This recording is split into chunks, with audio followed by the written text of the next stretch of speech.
mostly tentang kebimbangan tentang tak ada benda makan. Hari ini pun kita menghadapi kecelaruan dalam sektor beras tempatan. Tiba-tiba beras tempatan semuanya menjadi beras import, dijual pada harga import.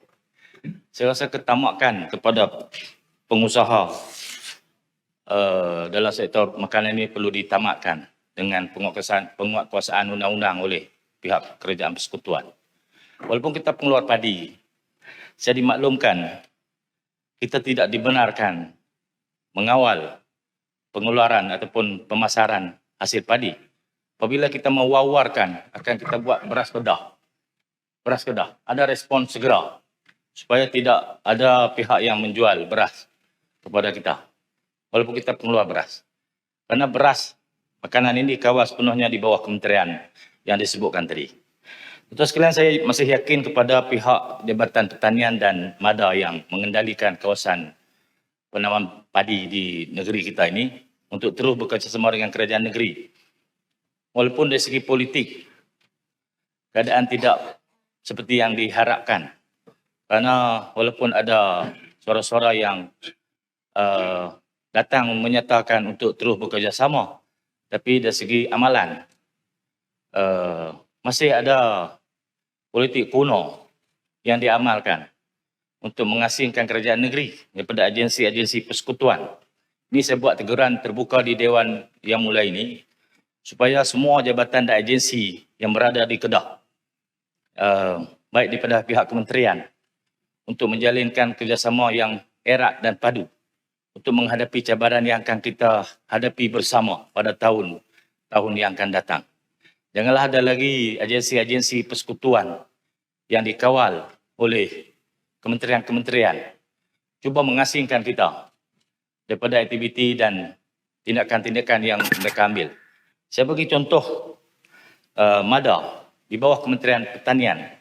Akhir-akhir ini walaupun ada pengurus besarnya di sini, tapi saya faham arahan-arahan lisan yang diterima oleh pihak agensi untuk mengurangkan laporan ataupun kerjasama dengan kerajaan negeri.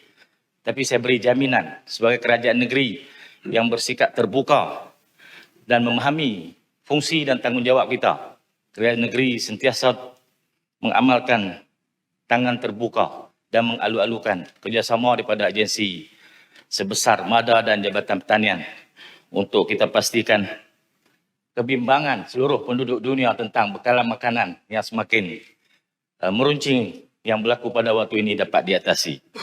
Yang kedua ialah kita terus beri peruntukan kepada Jabatan Pertanian untuk melaksanakan rancangan yang kita lontarkan 2 kali 5 tahun. Ada banyak kajian sekarang ini tentang variety benih yang 5 kali 2 tahun, bukan 2 kali 5 tahun. Saya maaf, Hormat Speaker, Syashul. Okay. Tanaman padi 5 kali 2 tahun. Saya ucap terima kasih kepada Kerajaan Persekutuan yang telah meluluskan projek pembinaan tersier baru Parit Gila dengan peruntukan 3 bilion yang diumumkan oleh Yang Mahmudah pada Menteri suatu kempen pilihan raya. Tapi sekarang ini telah direalisasikan. Saya dipahamkan sudah ada pihak yang akan melaksanakan projek tersebut itu untuk memastikan bekalan air untuk tanaman padi dapat dilaksanakan sebaik mungkin bagi menjayakan usaha 5 kali 2 tahun. Saya dipahamkan ada peruntukan sampai 5.6 bilion untuk tersir. Saya ucap terima kasih dan kita menghargailah usaha yang telah dilaksanakan oleh Kerajaan Persekutuan. Begitu, projek-projek ini mestilah dilaksanakan secara kerjasama rapat dengan kerajaan negeri kerana pembinaan tersir nanti akan melibatkan pengambilan tanah dan pembinaan infrastruktur yang saya yakin jika tidak dilaksanakan secara bersama dengan kerajaan negeri, projek itu akan mengalami masalah. Yang kedua, kita ada banyak kajian variety benih di beberapa negeri di sekitar kita. Saya sebut di Dewan yang mulai ini beberapa ketika dulu kita telah mendapat satu kajian benih yang tempoh matangnya sampai 75 hari sahaja berbanding 120 hari yang kita pakai sekarang ini di Kedah. Kalau kita ada benih padi yang matang lebih pantas 76 hari, maka lebih mudahlah usaha untuk melaksanakan tanaman 5 kali 2 tahun. Tapi proses membawa masuk kajian variety yang saya maksudkan tadi mesti diberi kerjasama oleh semua agensi dan jabatan. Jangan ada sekatan-sekatan kerana kita nak melindungi kajian ataupun bekalan benih pihak-pihak yang mengawal kartel padi. Saya sebut banyak kali lah tentang kartel padi ini. Ada orang mengaku lah, ada pun orang tak mengaku tapi dia buat pelan-pelan. Takut dia kesipuan. Saya tak ada masalah. Saya tak berhajat untuk menimbulkan kesipuan kepada siapa-siapa. Tapi sekarang ni bila ada serbuan-serbuan di pihak yang menyimpan bekalan padi dan beras di Kedah, maka kartel itu sudah nampak dengan jelas. Saya harap isu kartel ini pun dapat diselesaikan untuk kita memastikan tidak ada lagi kebimbangan kepada bekalan padi dan beras pada masa akan datang. Selain daripada isu variety, saya harap sektor baja kita tidak menjadi pusat lambakan kepada baja tidak berkualiti. Kita membawa satu model yang dibawa oleh kementerian iaitu model Skincan yang dilaksanakan di kawasan Mada. Skincan dia ada bekalan baja yang saya rasa lebih baik daripada apa yang kita bekalkan kepada petani di seluruh Kedah pada waktu ini.